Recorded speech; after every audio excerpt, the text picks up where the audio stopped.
Hey everybody, welcome to another video. This one is going to be kind of tough to show, but we're going to give it a shot, and I'll try to be concise and keep it simple, but it's a really complicated concept. Once again, a few shameless plugs to get started. Follow the link in the description or at the end of the video for any of your bowling needs at Bowler's Mart. Supporting them supports me, and don't forget my code Rosdahl10 the next time you go to order anything at CoolWick to get 10% off. They're the ones that keep stuff like this coming. For starters, most people understand the difference between pearl, hybrid, and solid. When people think pearl, they think long and snappy. When they think solid, they think early and smooth. And when they think hybrid, they think somewhere in the middle. However, this isn't always the case. What we're seeing on the screen right now is cycling through several pearls, then several hybrids, followed by several solids. As I'm sure you've already begun to notice, and will see throughout, the reactions are all over the place. The first and most important lesson about cover types and cover formulas is that cover types, meaning pearl, hybrid, or solid, only matter within the same cover stock formula. I'll say that again. The first and most important lesson about cover types and cover formulas is that cover types, meaning pearl, hybrid, or solid, only matter within the same cover stock formula. So next time someone tries to tell you that you need a pearl in your bag or a solid in your bag, that's straight up nonsense and means absolutely nothing. As you can see just with the pearls at the beginning here, are we talking Omega Crux pearl or UC2 pearl? The Omega is a pearl with a really strong cover formula, while the UC2 is a pearl with a medium strength cover formula, and generally the stronger the formula, the smoother the ball reaction is going to be. If you want to say, well, but one is sanded and one is shiny, what about the Omega versus the IQ Tour Nano pearl? Cores and layouts obviously have a fairly large impact too, but we aren't going to get into that in this video. We're just looking at cover stocks. And before you try to point out unequal comparisons due to symmetric or asymmetric cores or surface prep, for example, the symmetric low differential IQ Tour Nano Pearl is decidedly sharper than the asymmetric high diff high split Omega Crux, and both have the same surface prep. As we continue to go through the hybrids and solids, you can see they too are all over the place. There are some solids that are longer and sharper than some pearls, even at the same surface. This is because cover formula is vastly more important than cover type. The symmetric phase 3 is quite a bit sharper than the asymmetric parallax, etc.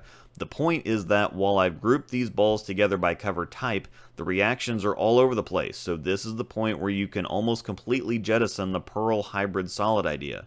Again, the one single situation that types have any relevance are within the same formula, and sometimes that even goes sideways depending on the formula.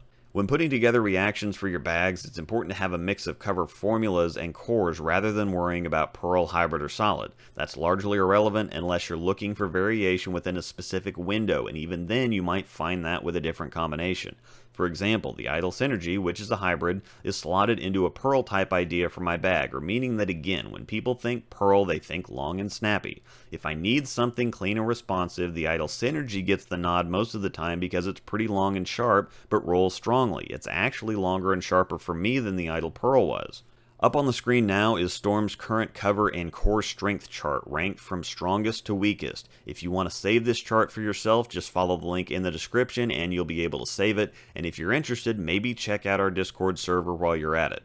Being as familiar as I am with our equipment, reading core numbers in addition to knowing the cover formulas gets me 95% to ball reaction. It takes a good deal of experience to truly understand all this, but that's why I try to go as in-depth as possible, and my reviews and my ratings will also reflect this. The parallax effect, for example, is a pearl, but the Traction X7 formula is second on their overall strength chart. It's much stronger than an Astrophysics, for example. Both are pearl ASIMs, but look at where R2S is on the chart as opposed to Traction X7. Strength and back end are also two different things, and bowling on easier lead conditions with plenty of free friction tends to blend reactions together.